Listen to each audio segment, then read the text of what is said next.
All right, we live, E. Good morning, Chicago and the rest of the world. Welcome to the Money, Sex, Gen X podcast. I am your host with the most. Yep. The man with the plan. The Scotty Pippen.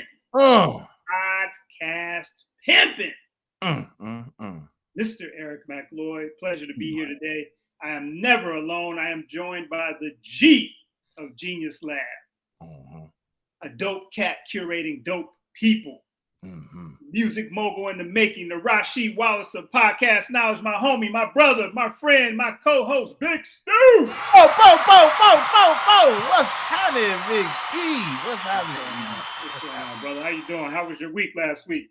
It was good, man. I think it's worth another different episode, man. I was very insightful, very moving, very inspiring. I like starting off the week with this podcast, man, so it kind of sets the tone.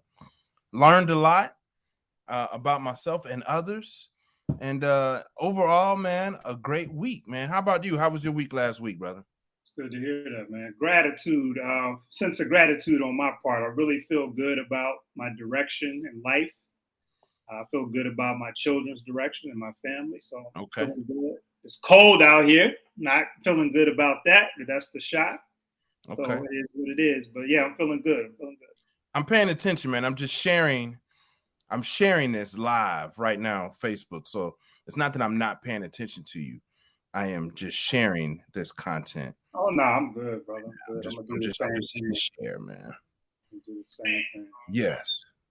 All right, so this is episode number 30, and correct me if I'm wrong, Stu. But I'm doing the same thing. Episode 39. Yeah. The Money, Sex, Gen X podcast. Today, the topic is real serious. Are you media literate? Wow. Are you media literate? Crazy. Yeah. I'm about to get into it. Yeah, man. Get into that. So I'm looking forward to getting into this. Now, if you like thought-provoking conversations about money, sex, brought to you by Generation X, I want you to subscribe to our YouTube channel. Just type in Money, Sex, Gen X. We are currently streaming, Stu, in 48 countries and 403 cities globally. Yeah. You can find us on Apple Music, Spotify, and all the major streaming platforms. If you are streaming on Apple Podcasts, I want you to go right now, if you would, and leave us a review. Okay. We love that. We got a couple of reviews. Lets us know that people are enjoying the show. That's dope. I will definitely do that. And I want to show some respect, Stu. I was taking a look at this morning to the top cities. Stream MSG. MSG, you ready? I'm ready, man. That Stream MSG, Chicago. Now, I hope I'm saying this right. Frankfurt am Main, Germany. Dang, we out there in Germany? Germany is streaming heavy. Wow. Wilmette, Illinois. Columbus, Ohio. Shout out to Columbus, Ohio. Shout out to Columbus. Charlotte, North Carolina on the channel. Hey. Yes, sir. That was a bright surprise. Wow. East Brunswick. Come on, East Coast. Oh, I love Jersey. Jersey. Oh, love. Shout out to Jersey, man. What up, yo? Now, San Diego. So Southern California, San Diego. Hey, that was a nice one to see. Gotta say Atlanta, Georgia. Ooh. Heavy on the stream. Atlanta, ATL. Thank you. We appreciate it. And then this last one, Stu, I had texted my wife, but she's busy, but I was trying to pronounce this correctly. But this was in France. I'm gonna mess this up, but it's Clichy de France. I think that's how you say it. Clichy de France. Okay. They're heavy on the streams, and they actually have been since we started the show. So thank you all for tuning in.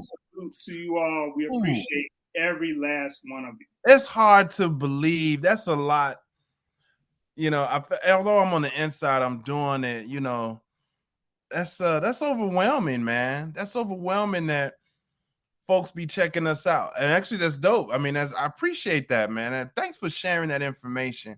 So shout out to everybody that taps into the MSG Nation, man. Appreciate y'all. That's dope. That's really dope, man.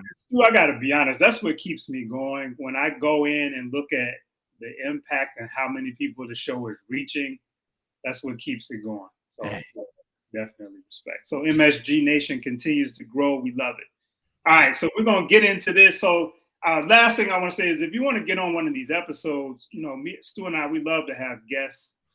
You can hit me up at emaclloyd@moneysexgenxpodcast.com. Real simple process. If you think you got an episode topic that you might want to do, that's cool. Otherwise, we'll let you kind of know what we have planned and see if you fit into it this season or one of the upcoming seasons. Oh, and I have that just in case y'all missed it. It's right here. That email, because look, we're serious about that. No doubt. We're serious about that.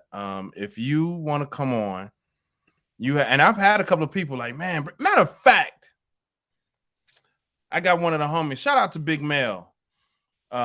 Big Mel from Big Mel Music. He asked if he could come on, and I promised him that would be he great. could this season. So we will have at least one guest. Big Mel, shout out to you, man. Actually, I was a guest on his podcast, 606 Whatever podcast. Oh yeah, I saw that episode. This is a great podcast. They do a great job. So we'll bring Big Mel on, and if anybody else, please hit him up. moneysexgenxpodcast.com. And man, we'll make it work. We'll make it work. Yep, let's get it going. All right, so we will get into this episode. So this is episode 39. Are you media literate? So we always talk about why are we doing the episode. So we've all seen what's been happening lately in the media with Kanye, Kyrie. You know, these men are so big, you only have to say their first name and everybody knows who you're talking about. And it's not Kanye. Ye. Thank you. Ye and Kyrie. And so we thought because of what's happening with these men in the media, we wanted to do an episode about media. My wife, Stu, Betty gave me this idea to do an episode about media literacy. And when she said it, I just kept thinking about it, like, wow, that would be a good topic to do, right? I don't know if I've ever heard anything like that. So media literacy is a thing. I started doing some research, and this episode really isn't necessarily to get that deep into Kyrie or Ye per se. In those situations, we've all seen millions of stories about that, but it's really to focus more on the outlets that even let us know or made us know who they were in the first place, right? So how do we even know who Ye and Kyrie are in the first place? And how and why are we aware of them? And so as we're exploring this, we want to ask ourselves the question, and I've asked myself this question the entire time: are we media literate? Who cares? I always think about this when we're putting together an episode. Stu and I always kind of ask this question: who cares? Who cares if we're media literate, Stu? Does it even matter? More of us are caring, and I'm not sure if it's age or professionalism, but I think because more and more people are being mindful of what they're saying, right? I think so. Who cares? People who have a brand. I think people who are attempting to send a message, right? People who are attempting to create some sort of impact care, no doubt, right? And so I think those are the folks that care, right? If you're, because we're under attack from what you can and cannot say. And also it's important, I think the people who understand the value, who are creators who understand the value in content and intellectual property care about this conversation, because we are seeing where something you did 20, 30, 40 years ago can have some impact on you today. Definitely. And more times we realize we don't own the content. Like once we put it on Facebook, it's no longer ours. You know, when you put it on these platforms. So everything is being criticized and scrutinized. Our thoughts, our words, our actions. And so if more, you know, I talked about who cares, but I think more and more people should really start paying attention to this media literacy. Yeah, I couldn't agree more. And as I was thinking about this too, I thought about, you know, we're consuming more media. we're going to get into the definition in a second of what does media actually mean. But when I kind of examined it a little bit deeper, so we're definitely all consuming way more media than we probably used to 10, 15, 20 years ago, even just from our cell phones. So, I guess the caring level goes up if you're consuming more, you're just consuming more content, or maybe if it's not, it should. Yeah. I agree. Yeah, no doubt. All right, so let's get into it. So we started off, if you're new to MSG Nation, we also always start off with actual factuals. We try to bring some kind of statistics or definitions to the table, kind of set the table for the conversation. Found some interesting stuff, Stu. I'm going to get into the definition of media, which is any channel of communication or vehicle for a message. And I'm going to shorten that. If we just said any vehicle for a message, okay, media, any vehicle for a message. So that would include television, radio, internet, social media, printed books, magazines, cell phones, video games. Do we include that in media? Yes. Movies, music, newspapers, tweets, art, and protest signs are all forms of media because they are a vehicle for a message. Only thing I'm missing. That really threw me when I really got into that definition. One thing is missing. I didn't hear you say it. Tell me if you said it. I just blanked. Clothing. That's a great one. Absolutely. Okay. Have to include that. Why? Because it's a vehicle for a message. Definitely clothing. So that's the definition to set the table. So then we get into, and yes, this podcast is a form of media. Now here's where we get into the nuances of the word, because this podcast, Money, Sex, Gen X, is media, but it also is presented through the media. You going deep today, E-Money? Yeah, I thought about that. I'm like, wow, it's media on two hands, right? Yeah. We're presenting, and we got a form of media. Well, it's a form of media, so podcasting is a newer form of media, but now we're presenting it through Facebook and all these other channels of media as well. So now let's talk about the media. Stu, when you hear that term, the media, what are we talking about? Now, we just talked about media, but what is the media? Up until right now, when I thought about the media, I think about journalists. And up until now, so, I think about media, the media. I think about, and I want to think, I think about people who have their own agenda to send a message. The people who are creating what we see in newspapers and on television. All right. So are we the media? I didn't consider us the media until today.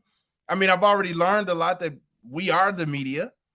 Okay. But prior to this conversation, I wouldn't have considered us the media. All right. Yeah, I thought about that. So I saw this term, the media. And so the definition that I found, and by no means is this absolute, but it just says it typically refers to the larger. So when people are talking and they're like, the media said this, they're usually talking about larger media outlets. They're talking about Fox, CNN, ABC, NBC, because, and the reason why they have the in front of it is because they have the power to decide what so many people will see in the media, right? So you and I, we're trying to get there. But right now, if our show was on CNN, there's millions and millions of people that are going to get the opportunity to see us. So the media has that, they're the gatekeepers of a lot of information. And it's those are supposed to be the folks where you can get unbiased information. Yes, sir. So that we as consumers can ultimately decide for ourselves what to believe in. Just provide the information and then we will decide how we want to apply it. Now, Stu, I got to ask you about that because I was thinking about that too. Now, who is that? Something that was stated by the media, or is that our expectation? Yeah. Like, No. are they supposed? Like, where do we get this thought that they're supposed to provide unbiased information? So it's so I had once initially in undergrad, that was my first major, and my first major was broadcast journalism. And so Okay. it's So you've been into this game. Yeah, I mean it's an oath of the industry. You know, like it's the promise of the industry to help keep the integrity of the industry. And that's why some people, you know, there was a couple of incidents where somebody at the Wall Street Journal, you know, got in trouble for, you know, reporting false information, right? I can't think of this guy's name, but he fabricated a story once on CNN or something like that, and got in a lot of trouble for violating the tenets of the industry. And so it's an industry oath to be unbiased and let the people decide. I believe it's like almost the words verbatim. Okay. So it's kind of like the Hippocratic oath. Yeah. All right. That's good information to know. Yeah. Now, I went to a conference recently, and we had some people from the media come in and speak to us about continuing to build our brand authority and all that stuff. And they really got really rigorous about saying, if you pitch us a story, it is going to be heavily verified. Mm-hmm. Heavily verified. Now, that's a little bit different than saying it's unbiased, but it's still part of our larger point. They're saying, hey, if you come to me and say you're a millionaire, we need to see the documents to show and prove that. You can't just say it. If you come to us and say, I hit the lottery in 2020, all right, we need to see the documentation. So I feel like that's part of what Stu is talking about. It's this whole oath that the information is going to be factual, right and exact, and hopefully also unbiased for the consumer or the person taking it in. Mm-hmm. All right, cool. Now we're going to get deeper into this. Is where I get more excited as we get deeper. So media literacy. So we've defined what the media is. Now, what does it mean to be media literate?